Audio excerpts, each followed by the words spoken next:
life insurance is not a need. No one needs life insurance. They go, what? I said, no, look, no law says you have to have it. It's not about needing.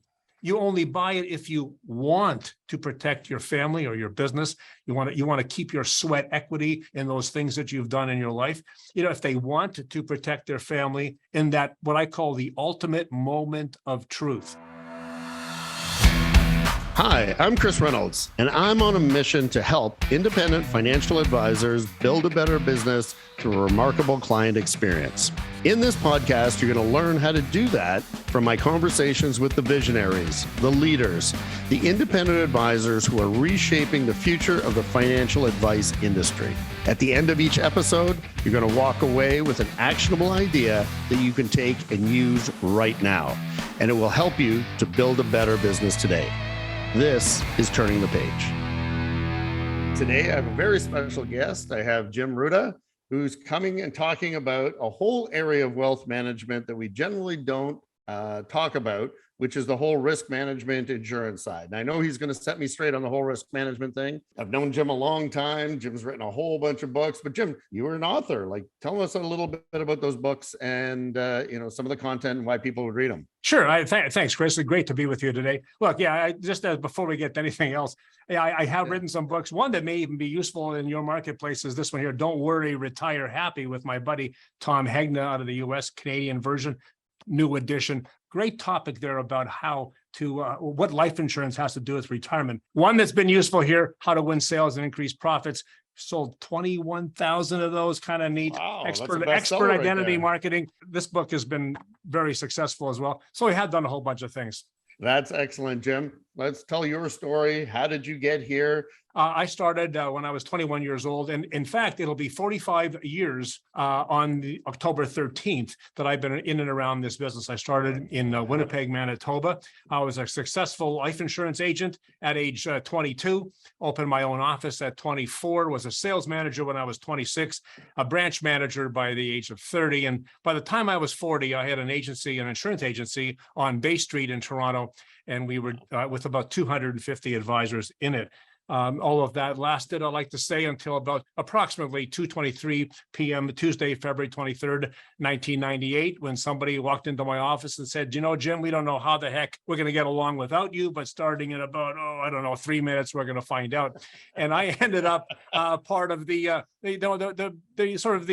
manufacturer's rep approach to the business, which changed dramatically in the late 90s. So that was really my approach to this. I ended up helping create 3 MGAs. One of them, which is a major national one.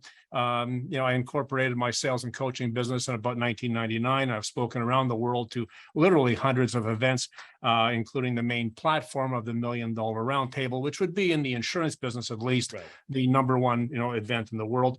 I now coach some of the world's top advisors today, including my good friend and the guy that I was just in Las Vegas with, in fact, on a speaking engagement, Van Miller. We created the Advisor Craft Media Group in October of 2019 to try to go directly to the field and to give people the information we wanted to give them to do this. And we've gone online with all of that. That lasted about from October till February. I know we were in Manhattan on the 24th of February of 2020. And then after that, it was pretty much all over. And we went online with that, and it's been very successful. I'm also co-founder and host of the Canada Sales Congress, now in its 10th year. That's canadasalescongress.ca. So I do that. We've created this program you can see over my shoulder here, SOLIS, which is the School of Life Insurance Selling, back in March of this year. And we try to provide the best life insurance sales advice from some of the world's greatest advisors. People like Bruce Etherington, Sandro Forte in the UK, Lawrence Geller here in Ontario, Van Miller, Wayne Cotton, George Sigurdson. So we've done a lot of this. We've got a Power of Platinum.com mentoring and coaching program with my good friend Mark Halpern, who is one of Canada's top producing advisors in that high net worth, ultra high net worth philanthropy marketplace. And I give free advice on Facebook. I have done it for 292 consecutive Mondays, which gets my wife very excited when it's Christmas morning and I'm going to the studio to shoot a video. And but anyway, so that's it. So look, my whole life has been all about what I do. What I do today is my mission. Actually, mission, forget that. My crusade, which is to preserve, promote, and propel the life insurance advisor business. So I'm kind of the champion for that, and I do all I can to make sure that it happens. Wow, you are a busy guy. Like, that's not only quite the story, but you got your hands in a lot of different pies, as they say. So that's fantastic. Actually, I don't know if you even know this, Jim, but I actually started in the insurance business. When I got recruited, when I came out of school, I wanted to get in the financial business. You know, I went to this company and they said, no problem. We will bring you on. You can, come on, you can sell insurance. I'm like, well, where am I going to get my clients? And my manager at the time said, well, I'm going to give you the book of leads. And I'm like, oh, that's great. What's the book of leads look like? And it ended up, it was the phone book. Yeah. And so my job after that was to call people and to talk to them about their financial needs. It was great training. Don't get me wrong, back in the day. Yeah. But it's far different. Like we've certainly come a long way from those days of the smile and dial and the professionalism now of risk management and how we bring that to people's financial situations. We look at them. It is the cornerstone of all financial planning and wealth management. However, one of my observations is it often gets ignored in the financial plan. Like the fun stuff is the money stuff and the portfolio management and making people return. Why do you think it is that a lot of people who in the financial planning business sort of skip over the risk management or, just don't give it enough attention that a person would need in their financial plan? What's your experience of that? Well, look, thanks, Chris. There's an awful lot to that. If you tell me just to unpack some of that, part of the problem is, in some senses, we think we've gone above that life insurance stuff. And, with the story you just told, the book of leads, I love that. I don't think I've heard that, which I quite like.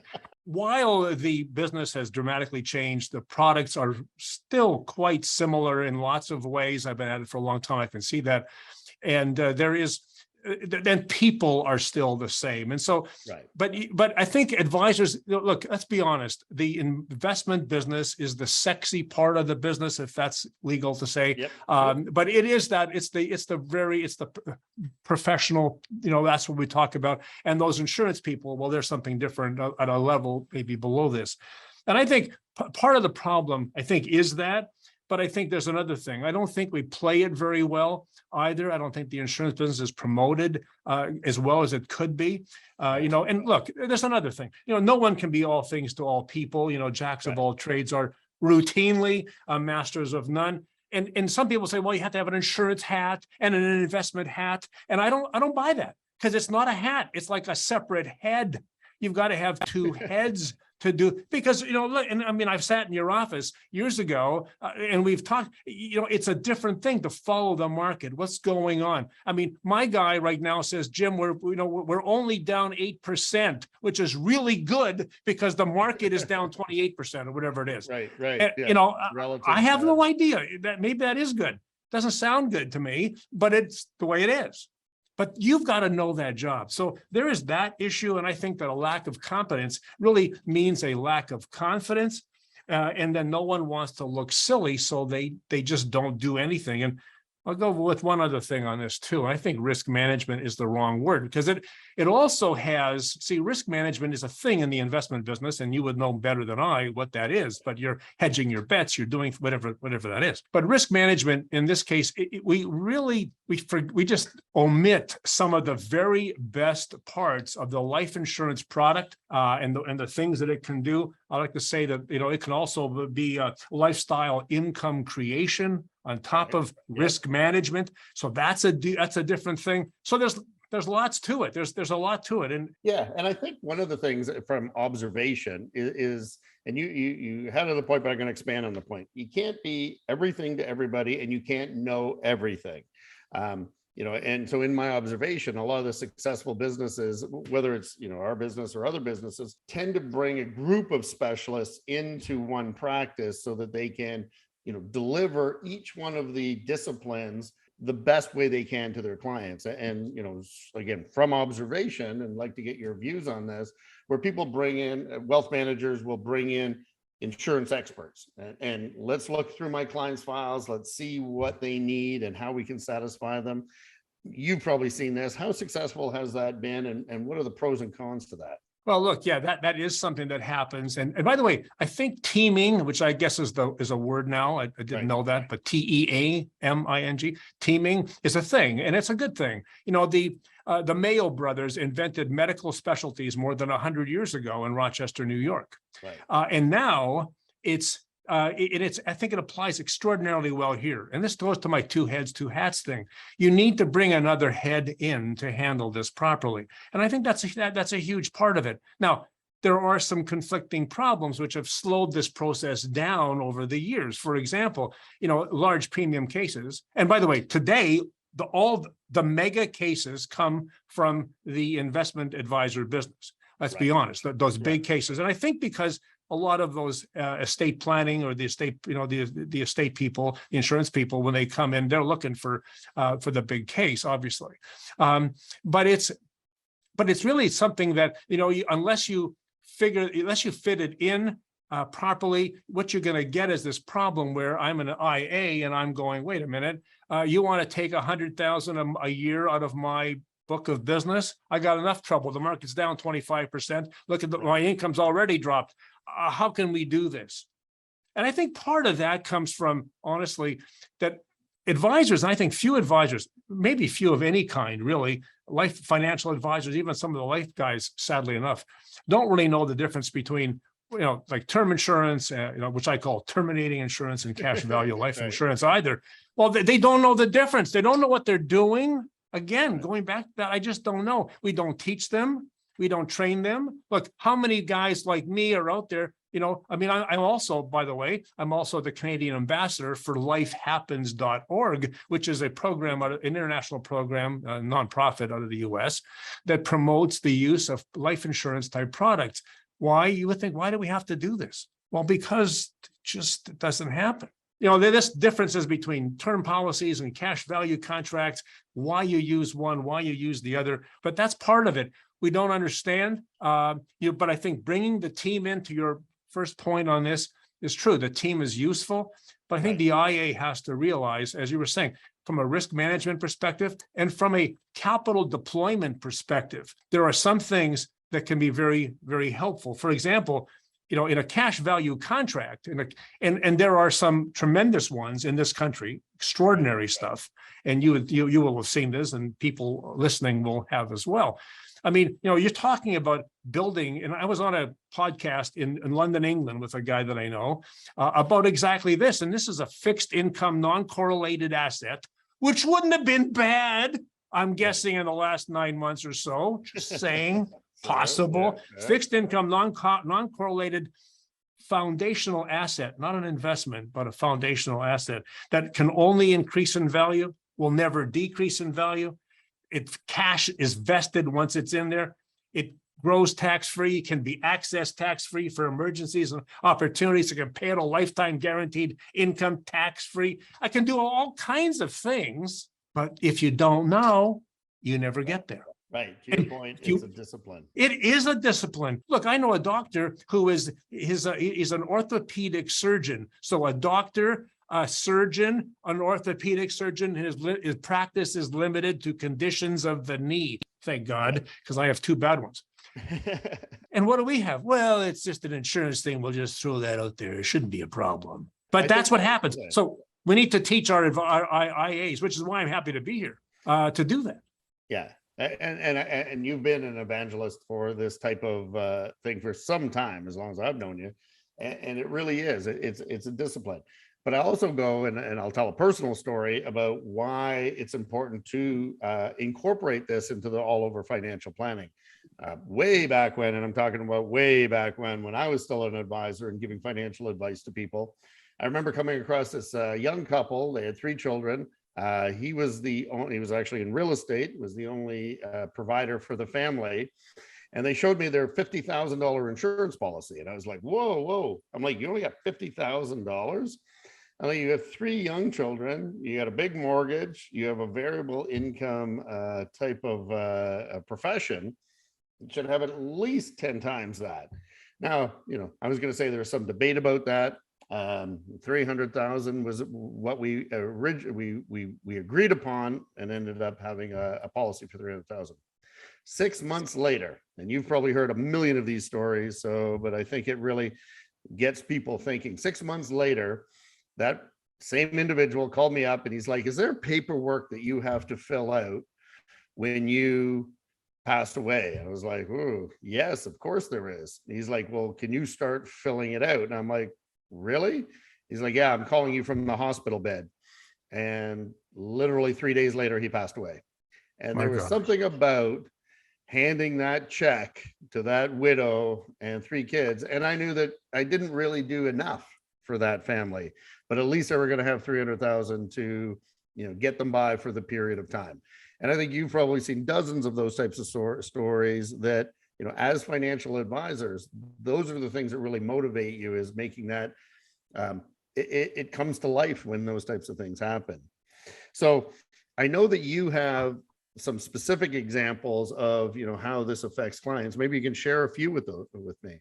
Well, look, there's a couple of things, and thank God you were there to help that situation out, because 300,000 way better than 50. And by the way, back in those days, that was actual money too. So you did a great job.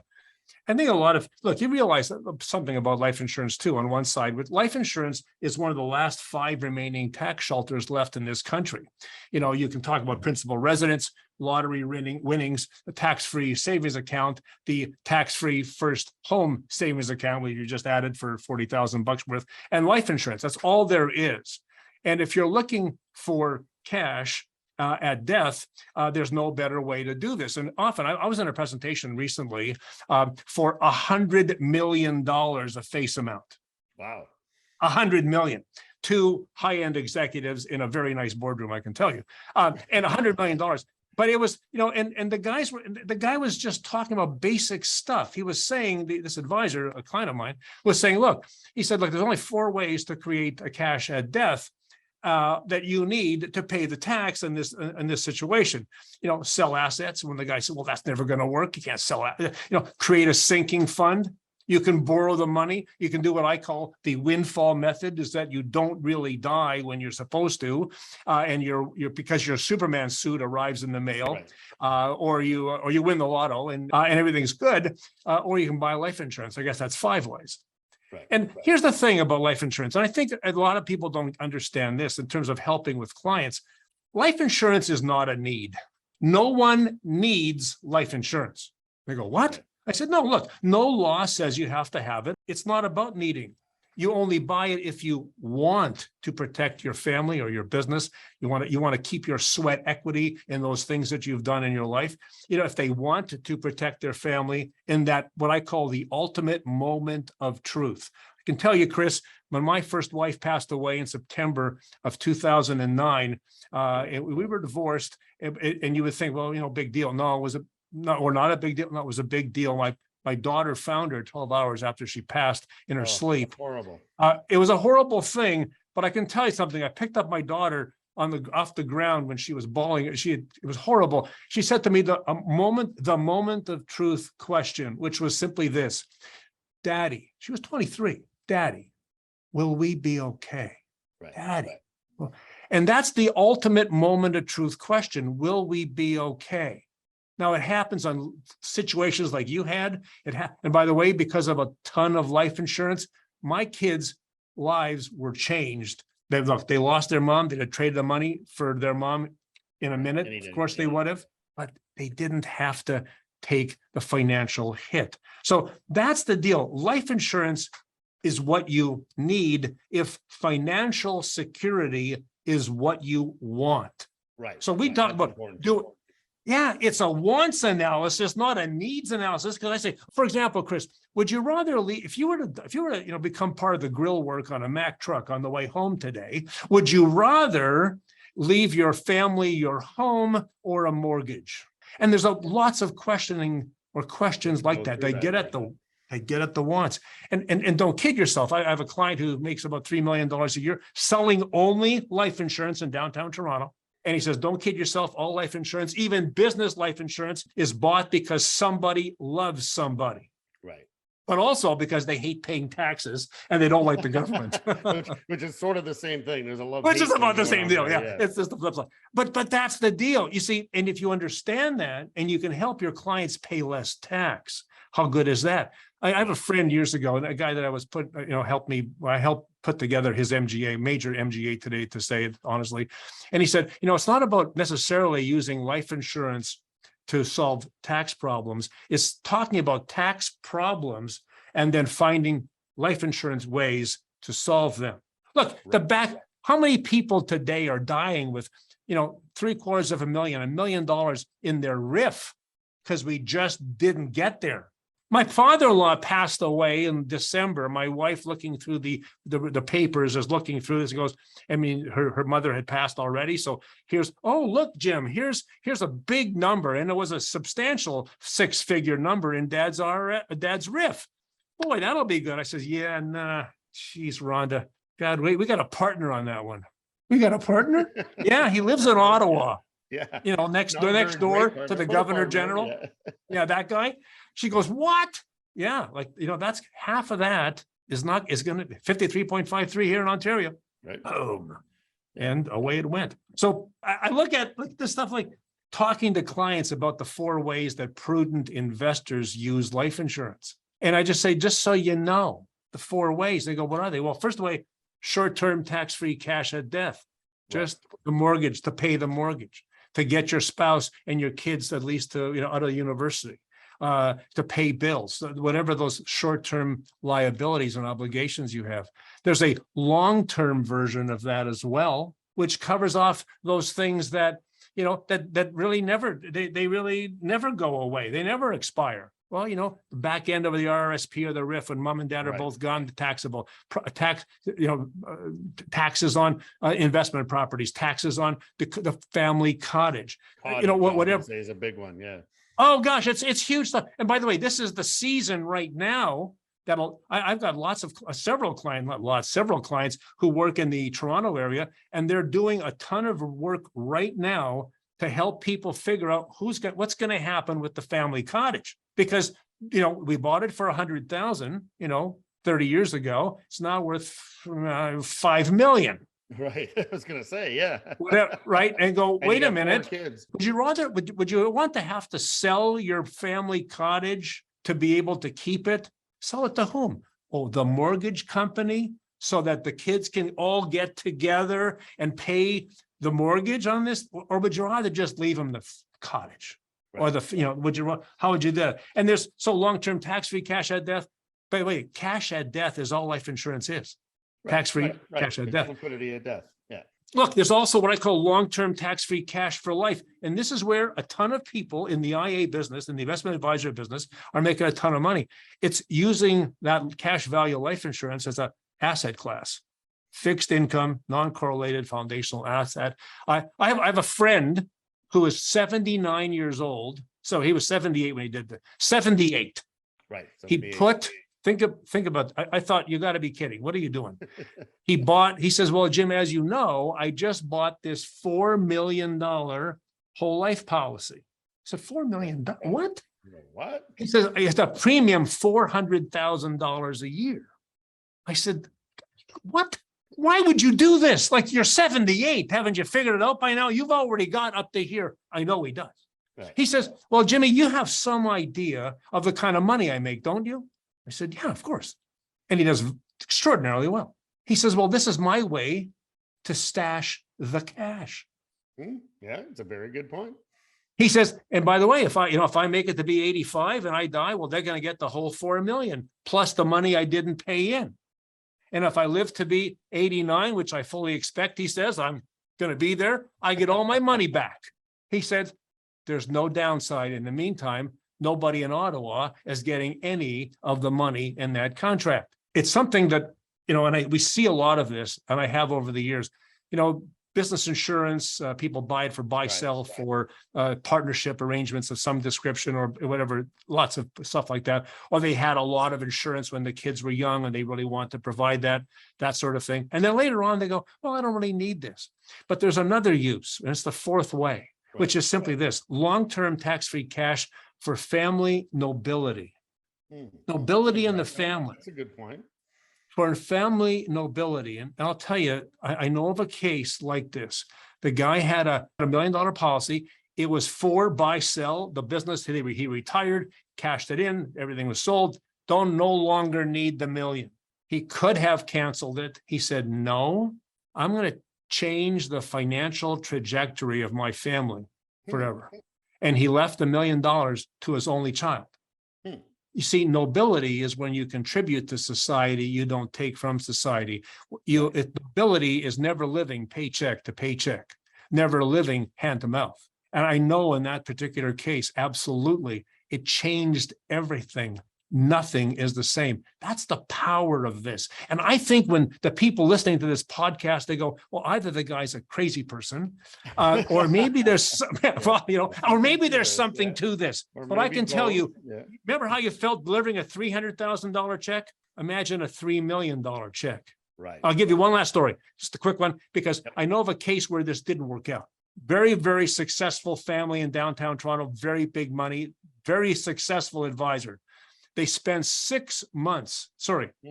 18 months rather, so it's a year and 6 months, working out the details on a $10 million case for a parent and a child. By the time they figured it out, both of them were uninsurable, and the guy ripped them a new one. You see, because he says, you should have told me. And the guy says, well, you wouldn't have bought it. Yes, but you need to ask. And that's the reason we talk about essential financial security. And we say there are some things you got to do, and you don't have to plan them into some, you don't have to get the FP solutions and the NAVA plan out and all that, and a conquest and whatever. You don't have to, because you know what? As someone told me many years ago, that we're all just one heartbeat away from immortality, just one heartbeat away. And and the only mystery in life is in the length of it. But here's the deal: when it's over, it's over. It's over. And we cross that line of insurability. Right. I know the day when I crossed it. The day that I know. I know the time. It was 12:41 p.m. Sunday, July 11th, July 10th, 2011. Wow. The day that my heart stopped in church. Right. So I guess if you have to die, church is as good a place as any. I guess so. I guess. But that was the end of my insurability, because it turns out that even the great people at Canada Life look askance at people whose hearts can't be trusted to keep on beating. It's a great point. In fact, it was something that we used to say all the time. As I said, back when I was an advisor, we always ask clients, do you know what the mortality rate here in Toronto is? It's a fascinating statistic. It's 1 death per person per lifetime. Everybody gets a turn. What we don't know is when. Yes, indeed. It is great. So, I have lots of people do that. They go, I've just been checking on the stats here. It turns out the mortality rate in Burlington, where I am, is still 100%. Yeah, 1 per person per lifetime. Exactly. We all get to have it. If you realize that you're helping people do what they want. Right. Hey, look, you can't make anybody do anything. And, you say, well, some of my clients don't want, look, if they really don't want it. There's a friend of mine, my old buddy, John Canary. Some people on this podcast will have heard of John. John would say things like this. He says, there's 3 things you can't do. Number 1, he says, you can't climb a fence leaning towards you. He said, 2, you can't kiss somebody leaning away from you. And number 3, he can't make somebody want to do something that they don't want to do. If they don't want to, they don't want. Now, we can help them understand what's possible, but we have to know. And to go to your first question, why do we admit this? Well, this is not that, I go into some, IA offices, and they got like 3 28 or 30-inch screens in front of them. They're watching their portfolio, the company stuff, and they're watching, BNN Bloomberg on the other one. When would I do this? When would I have that? Right. And to your point, it's a discipline. And the right team with the right information can go a long way, and you're helping your clients. Not only was I glad that you brought this topic to our show, and you're so passionate about it. I just love the passion. And you know, my rant, as I always finish these shows with, as financial advisors, if that's the path you have chosen, the righteous path that you have chosen, this has to be at least part of the discipline. Whether you're going to do it, bring other experts in to do it for you. Because the one question that we always get from everyone, it's the one question that everyone asks us, it's the question we ask ourselves: am I going to be okay? Is my family going to be okay? In the event that something happened, whether it is retirement, whether it's living too long, am I going to have enough savings? If it's not living enough, is my family going to be okay? To your point, am I going to leave a legacy? Am I going to change society? How are my kids going to do? These are all questions that really we are in a very unique position that we can continue to ask our clients and get those responses. So Jim, 100%. thank you so much for being on the show. You were fantastic. How can people, if they want to learn more, what was that website again that they can go to? Well, they can get a lot of information about me at advisorcraft.com. Advisorcraft.com. You can look up Solus at advisorcraft.com/Solus. And we have a lot of information there about what we do and how we can help. I think bring that in. Again, thank you for coming into our show. I know our listeners very much appreciate it. Thank you. God bless. Thanks for joining me on Turning the Page. What did you learn from today's episode? If you follow me on LinkedIn, please drop me a comment there. I'd love to chat with you about it over virtual coffee. Send me a message on LinkedIn, or you can do so at our website. The link's in the show notes. I'm Chris Reynolds, and until next time.